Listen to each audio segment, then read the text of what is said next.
Hello, and welcome to another episode of the Embracing Joy podcast. I'm so excited for our special topic today, which is reclaiming your life, mindfulness, and confidence in midlife with our special guest, Carolina Gonzalez.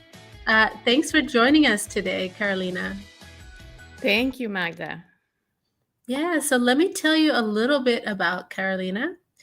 She's a certified mindfulness and meditation coach, and she guides women in midlife to break free from self doubt and to rebuild self trust and reclaim the clarity and confidence to live life on their own terms.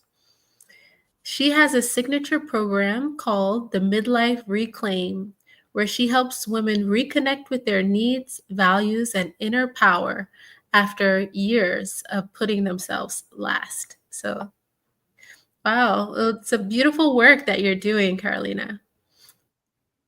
Yes, I'm trying. I'm trying to, I guess, guide women to give themselves permission to reconnect with their inner self. And after so many years that women normally put their needs and feelings last, it's time. It's time.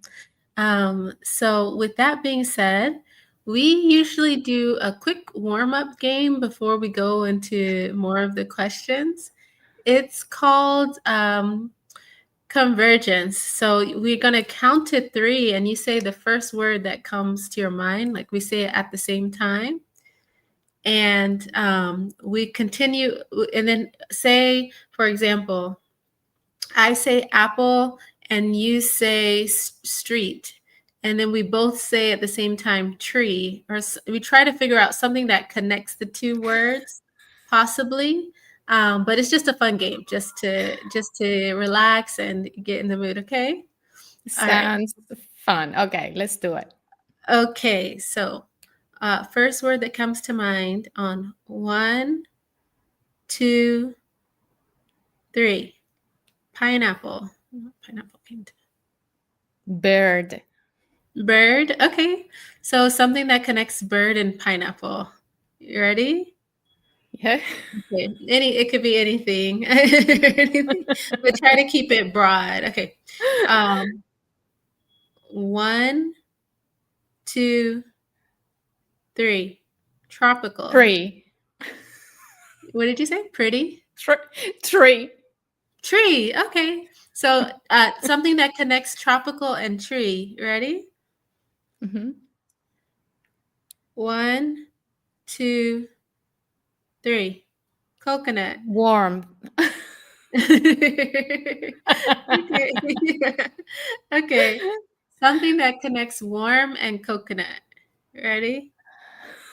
One, two, three. Beach. Beach.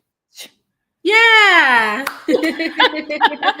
Oh, wow, that's Yeah. fun. Okay, interesting. Yeah. So beach. Yeah. So that was fun. Made me think very tropical things. So, like you said, so many women. Let's go into our questions. So many women in midlife, they carry years of self doubt and negative self talk. What are some simple or practical mindfulness practices that you teach women to help quiet that inner critic and so that they can be more self trustful? So I think it's important to understand intellectually what the inner critic is, just simply as a first step. And it comes with our human psyche, it comes with evolution. And the inner critic is primed for survival, right? To protect us. And it has a negative bias. So it's why it's important because it normally will talk to us in with a negative voice and language. Recognizing this empowers women, us, to understand that what it says and how it talks to us may not be true. Mm-hmm. And it confuses familiarity and the known with safety, meaning it would always talk to us in a way to bring us back to what's known, which is not necessarily what is fulfilling or what is where our heart wants to take us. So mindfulness, so that's intellectually understanding what it is. Mindfulness is the practice of returning our attention to the present moment. And Mm-hmm. what I mean by that is using, engaging the body, engaging your heart and mind too, to bring back that attention that is normally sitting in thoughts and listening too much to the inner critic, which in fact sometimes we think we are that inner critic that tells us you're not good enough, you should be further away. So when we engage our body and our heart, emotions, feelings, then we are as a unity, um, engaging in what's here right now, not in memories, not in projections in the future. And so mindfulness enables that practice. But important to the mindfulness practice is that we also bring a sense of compassion and self-compassion for ourselves. So it's not only bringing our attention back to the present, it's also with this warmth towards ourselves that normally as women we extend to everyone else but ourselves. So it's extending that kindness to us, and it's also bringing a sense of no judgment. Whatever I'm feeling, whatever this voice is telling me, it's okay, it's part of being human, and I'm doing okay. Mm-hmm. So that is, I guess the first step would be recognizing that inner critic condition and that is negative. The second step would be to question it. Is it true what it's saying to me? Why? On what basis? And recognize, okay, it's negative. I'm just going to bring, and maybe a third step is a bit of self compassion to myself and self kindness. And from a place of love and well being for myself, what is the next step that I can take that actually feels good to me and honors what I'm feeling? And that would be, I guess, a practice. Mm-hmm. Yeah, that's a great practice because a lot of women may not know that the self critic is not them, right? It's first separating yourself from those thoughts. And then as the first step, and then also thinking of mindfulness and self compassion as the second and third steps. Yeah, I think that's a great step. So in midlife, because your particular population are women in their midlife, right? Um, During that stage, there's a lot of changes in career and relationship, hormones, identity, that can feel very overwhelming. How does mindfulness or meditation help women thrive during this period rather than just cope with these transitions that they're facing?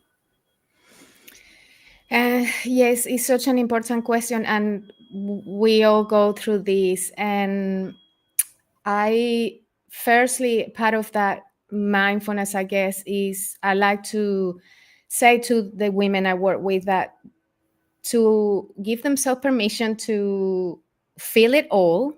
And because sometimes we try to push it away and we feel guilty for feeling inadequate of having these emotions because we may have it all in life and we question why I shouldn't be feeling this way because I'm healthy and I have my family. And but it's okay to recognize all of this. Sometimes when we recognize that it's hard, that it Mhm. feels really uncomfortable and confusing, that even that recognition shifts something. Like it's just that resistance to feeling what we're feeling sort of give us a feeling of or of relief.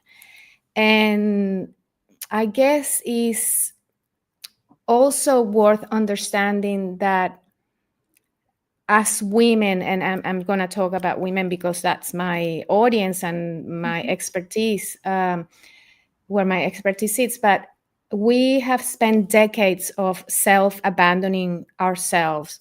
Since we're young, we understand very quickly and we learn very quickly that being agreeable, being easy, it's it makes our parents happy, it makes our teachers happy, and socially at work, and we try then to sort of put our needs and our feelings away to make sure that everyone around us is looked after, is comfortable, and somehow this is goes over years, and we really put our needs and our feelings bottom of the list, and we're always giving, we're always there for everyone else but ourselves, and then this gets really embedded in our psyche, in who we are. By midlife, and you will know a lot better than me being a doctor, is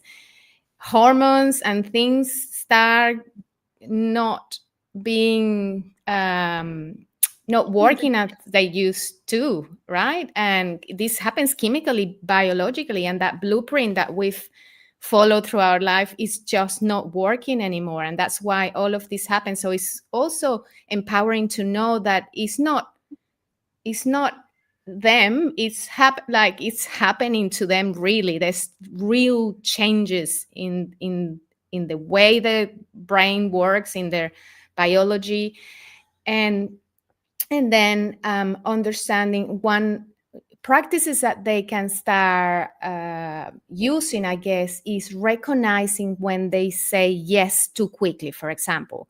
um, and I think everyone who is a woman in midlife could recognize themselves saying yes to things when all they wanted to say was no, to baking cupcakes for the kids' school and when they're exhausted and they don't have time, or to hosting the family dinner, or to all these micro yeses that they say at work. Yes, give me extra work, when they just can't cope with what they have. So it's, again, mindfulness allows to pause when this request comes and check in with themselves.